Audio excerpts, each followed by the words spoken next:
to me, drumming now is what guitars were in the 80s. Exactly. You know, I mean, you see some of these guys, the Tim Youngs of the world or the Gene Hoglan's of the world. And I mean, you even look at guys like Dave Lombardo and you're like, okay, not as good as the new crowd. And I'm not, believe me, I'm a Slayer guy. I love Dave Lombardo. But, but it's like Dave Lombardo would not be able to do what Tim Young does.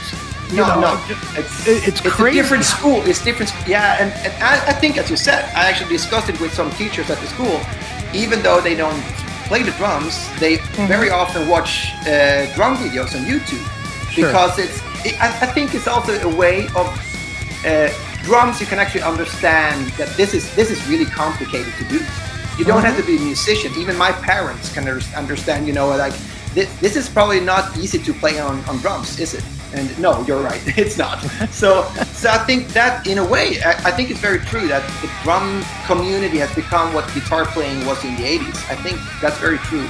And when this new breed of metal drummers, you know, like Matt Garska, who plays with Animals as leader, Alex Rudinger, you know, and Sebastian Lancer, there are some. It's just insane what they. I mean, not only for speed and metal drumming, but all the polyrhythmic stuff they know. It's just a new level, you know.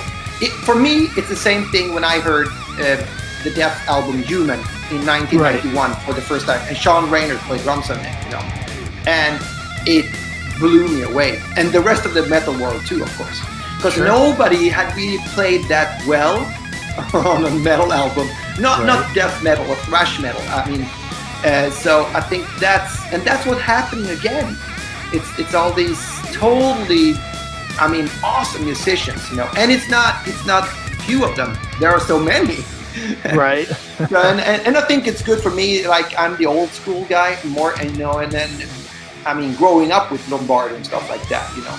So I think but I think it's very cool because it also makes me want to push my, you know, drumming a bit, you know, and that goes for for everybody in the band.